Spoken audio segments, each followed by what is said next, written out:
అలా నేను శేషరావు మంచి కోరేటువంటి వాళ్ళు, సమాజ శ్రేయస్సు కావాలనుకునేటువంటి వాళ్ళు, విజనరీస్, వీళ్ళు ఎప్పుడు పిచ్చోళ్ళనే కనిపిస్తూ ఉంటారు.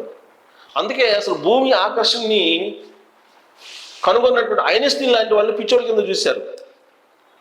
కాబట్టి మేధావుల్ని పిచ్చోళ్ళ కిందనే చూస్తూ ఉంటారు చాలామంది ఎక్కువగా. అది మన చరిత్ర చెప్తుంది. ఇప్పుడు చంద్రబాబు నాయుడు గారు పిచ్చోళ్ళలాగా కనిపిస్తున్నారు కొంతమందికి. ఎందుకు పిచ్చోడనంటే P4 అనేది ఒక పిచ్చ ఆలోచన అని చెప్పి కొంతమంది భావిస్తూ ఉన్నారు. ఆ భావించేటువంటి వాళ్ళలో రాధాకృష్ణ గారు కూడా ఉండడం అనేది ఆశ్చర్యం కలిగిస్తూ ఉంది.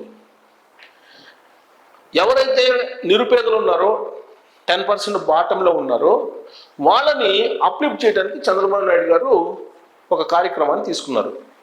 ఆయన ఒక కార్యక్రమాన్ని తీసుకున్నారు అని అంటే దాన్ని కసరత్తు చేయకుండా, దాని గురించి మంచి చెడులు ఆలోచించకుండా, రాబోయేటువంటి పరిణామాలు ఏంటి అనేది కూడా తెలియకుండా ఆయన చెయ్యరు. ఎందుకు ఈ మాట నేను చెప్తున్నానంటే, ఇది చెప్పగలుగుతున్నాను అని అంటే, నాకు తెలిసి నేను గ్రౌండ్లో క్షేత్రస్థాయిలో రిపోర్టర్గా పనిచేసేటప్పుడు ఒక న్యూస్ పేపర్లో, అందులో పాపులర్ న్యూస్ పేపర్లో నేను పనిచేసేటప్పుడు అప్పట్లో చంద్రబాబు నాయుడు గారు 90s డ్వాక్రా అనేటువంటి పథకాన్ని తీసుకొచ్చారు. డ్వాక్రా, ఈ డ్వాక్రాని తీసుకొచ్చినప్పుడు ఎన్ని రకాలుగా చంద్రబాబు నాయుడు గారిని దూషించారో నేను చెప్పగలను. ఆ పదాలు నేను చెప్పదలుచుకోవట్లేదు, ఎందుకంటే ఆ రోజు ఉన్న కాంగ్రెస్ పార్టీ వాళ్ళు ఆయన్ని ఇన్ని రకాలుగా దూషించారు. అన్ని రకాలుగా దూషించడంతో పాటు డ్వాక్రా మహిళలను కూడా కించపరుస్తూ మాట్లాడారు. ఈయన కాపురాలు చేసుకునేవాడు, కాపురాలను కూల్చేయడానికి పెడుతున్నారు అనే వాళ్ళు కూడా ఉన్నారు అప్పట్లో, అన్నటువంటి వాళ్ళు కూడా ఉన్నారు. అసలు మహిళల్ని బయటికి తీసుకొస్తే అసలు కాపురాలు నిలబడతాయా? మహిళలను బయటికి తీసుకొస్తే ఇంకేమైనా ఉందా? అసలు వాళ్ళకి సెల్ ఫోన్లు ఇస్తే ఏమన్నా ఉందా? ఇలా మాట్లాడిన వాళ్ళు, అలాంటి వాళ్ళు కూడా ఉన్నారు, మాట్లాడినటువంటి వాళ్ళు. నేను క్షేత్రస్థాయిలో నేను చూశానండి. నేను అప్పుడు గుంటూరులో పనిచేస్తున్నాను ఒక పత్రికల్లో. అప్పుడు ఆవిడ కొల్లి శారద గారు అని మేయర్ ఉండేవాళ్ళు గుంటూరు కార్పొరేషన్కి. కొల్లి శారద గారు, ఆవిడకి అన్ని మున్సిపాలిటీలకి కార్పొరేషన్కి అప్పచెప్పినట్టు ఆవిడకి కూడా అప్పచెప్పారు చంద్రబాబు నాయుడు గారు. ఒక టార్గెట్, ఒక టాస్క్. అప్పుడు కమిషనర్లకు కానీ మేయర్లకు కానీ ఒక పెద్ద టాస్క్ అనమాట అది. డ్వాక్రా గ్రూపుల్ని మ్యాక్సిమం ఏర్పాటు చేయాలి.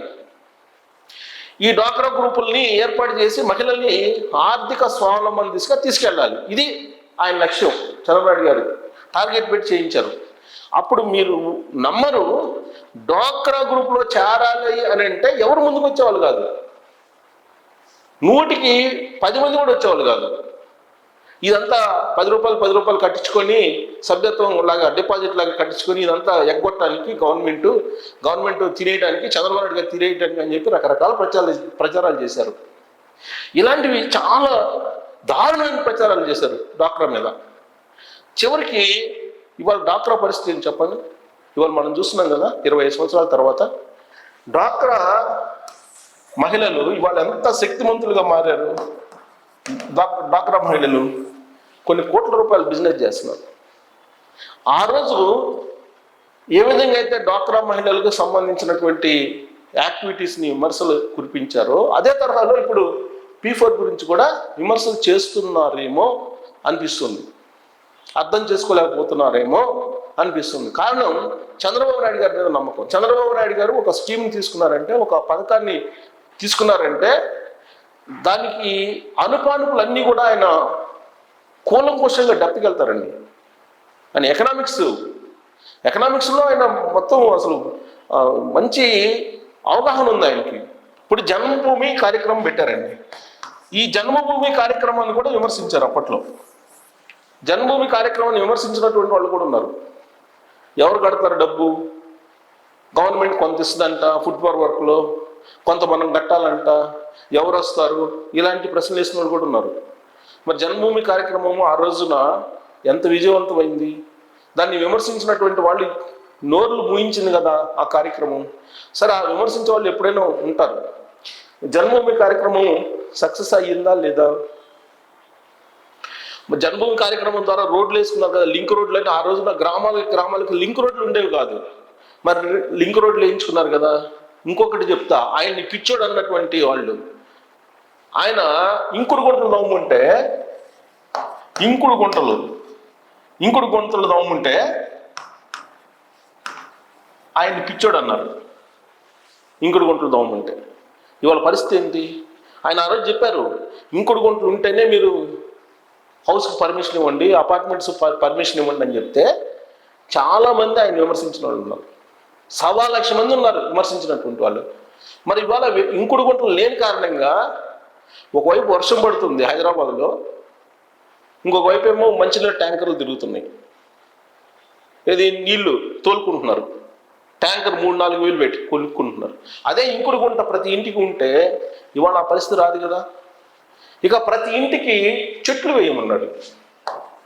నీరు చెట్టు అనే ఒక కార్యక్రమం ఇప్పుడు కూడా ఉంది. అది చెట్లు వేయమన్నారు. ప్రతి ఇంటికి చెట్లు వేసి ఇంకుడు గుంట ఉంటేనే పర్మిషన్ ఇవ్వండి అని చెప్పారు ఆయన.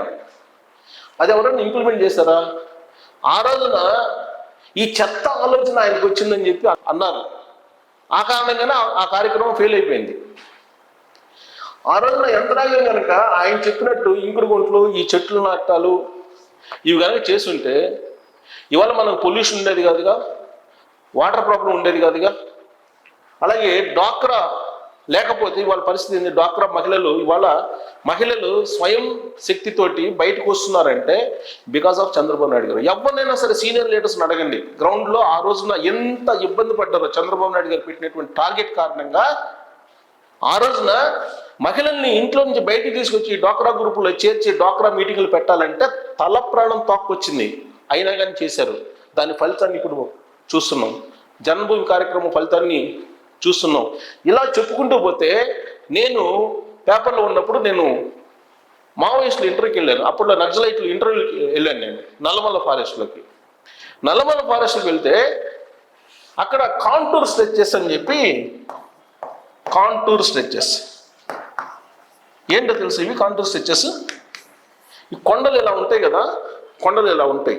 ఈ కొండల చుట్టూ కొండలో ఉండే రాళ్ళని గుట్టలు పోస్తే కనుక ఆ కొండ మీద పడినటువంటి వాటరు భూమిలోకి ఇంకుతుంది అనేది అది సైంటిఫిక్గా చెప్పినటువంటి మాట. అందుకని కాంటూర్ స్ట్రెచెస్ ఏర్పాటు చేశారు. అవి చూసినటువంటి నక్సలైట్లు ఆ రోజు ఐ థింక్ సుదర్శన్ గారు అనుకుంటా, ఆయన నేను ఇంటర్వ్యూ చేసింది, అప్పుడు లేరు, ఎన్కౌంటర్లో చనిపోయారు. ఆయన నా ఇంటర్వ్యూలో చెప్పారు, అన్న ఈ కొండ చుట్టూ రాళ్ళు పేర్చి గుట్లుగా వేయించారు, దీనివల్ల ఏమన్నా ఉపయోగం ఉందన్నా, దీనికి కొన్ని కోట్ల రూపాయలు ఖర్చు పెట్టారు చంద్రబాబు నాయుడు గారు, పిచ్చి తొక్కులోకి ఇతను అని అన్నారు. అదే కాంటూర్ స్ట్రెచెస్ కారణంగా భూగర్భ జలాలు పెరిగినాయని తర్వాత రిపోర్ట్స్ వచ్చాయి. మరి ఇదంతా కూడా మనం అర్థం చేసుకోలేని పరిస్థితుల్లో ఆయన పిచ్చోడు అంటున్నామా, లేదంటే ఆయన పిచ్చి పని చేస్తున్నాడా? మీరు ఆలోచించాలి. ఇప్పుడు P4 అన్నారు. P4 ఏంటి? ఒకప్పుడు PPPని కూడా విమర్శించారండి. ఈ P3ని కూడా విమర్శించారు. PPP మోడ్ని కూడా విమర్శించారు. ఏంది? Public private partnership. అదేంది? ప్రభుత్వం ప్రైవేట్ వాళ్ళతో కలిసి చేసేది ఏంది? ఇది ఒక పెద్ద గ్యామ్లింగ్ అన్నారు దాన్ని కూడా. ఇప్పుడు చంద్రబాబు నాయుడు ఏం చెప్తున్నారు? P4 అంటున్నారు. ఏంటి? పబ్లిక్, ప్రైవేటు, పీపుల్ పార్టిసిపేషన్ అంటున్నారు. పీపుల్ పార్టిసిపేషన్ కనుక ఉంటే అద్భుతాలు సాధించవచ్చు అని చెప్పి చంద్రబాబు నాయుడు చెప్తున్నారు. నిజమే. దాన్ని ఇంప్లిమెంట్ చేయటంలో అనేక లోపాలు ఉన్నాయి. దాన్ని ఇంప్లిమెంట్ చేయలేనటువంటి పరిస్థితుల్లో యంత్రాంగం ఉంది, ఇంప్లిమెంట్ చేయలేనటువంటి పరిస్థితుల్లో విధానాలు ఉన్నాయి. అంతే తప్ప ఆయన ఆలోచన తప్పు కాదేమో అనిపిస్తుంది. అర్థం చేసుకోలేక ఆయన్ని పిచ్చోడు అని చెప్పి ఒక ముద్ర వేస్తున్నారు. 420 అన్నారు ఆయన్ని. ఆ 420 అన్నటువంటి వాళ్ళే ఇవాళ కోట్ల రూపాయలకు భూములు అమ్ముకుంటున్నారు. హైదరాబాద్లో, తెలంగాణలో కొన్ని కోట్ల రూపాయలు సంపాదించుకుంటున్నారు. ఆ రోజు ఆయన్ని పిచ్చోడు అన్నారు. ఇదంతా నేను చంద్రబాబు నాయుడు గారిని పొగట్టానికో లేదంటే చంద్రబాబు నాయుడు గారిని గొప్పోడని చెప్పడానికో కాదు. ఒక మేధావి లేదంటే ఒక విజనరీ ఏదైనా చెప్పినప్పుడు దాంట్లో మనం అర్థం చేసుకోలేని ఉన్నాయా, నిజంగానే మనం అర్థం చేసుకునే కామెంట్ చేస్తున్నామా అన్నప్పుడు మనం కొంత వెనక్కి వెళ్ళాలి. వెనక్కి వెళ్ళి ఆ పర్టికులర్ లీడరు ఏం చెప్పారు, దాని రిజల్ట్ ఏంటి అనేది మనం ఆలోచించాలి. మరి ఇప్పుడు నాకు గుర్తున్నంత వరకు నేను చెప్పాను, ఇంకా చాలా ఉన్నాయి ఇలాంటివి. జన్మభూమి కానీ, డ్వాక్రా కానీ, ఇంకుడు గుంటలు కానీ, నీరు చెట్టు కార్యక్రమం కానీ, కాంటూర్ స్ట్రక్చర్స్ కానీ ఇవన్నీ ఉన్నాయి కదా, వీటి వల్ల రిజల్ట్ ఉందా లేదా? మరి పీపీపీ మోడ్ దీన్ని విమర్శించారు, దానివల్ల రిజల్ట్ ఉందా లేదా? అదే పీపీపీ మోడ్ని ఇప్పుడు కేంద్ర ప్రభుత్వం కూడా అమలు చేస్తుంది కదా. మరి P4ని మనం పిచ్చోడు చేసేటువంటి పనిగా మనం భావించాలా, లేదంటే పునరాలోచన చేయాలా మనం కూడా? దీని మీద మీరు సరైనటువంటి కామెంటు, సరైనటువంటి సలహాలు, సూచనలు ఇస్తారని నేను కోరుకుంటున్నా ట్రోల్స్ రూపంలో. Thank you very much.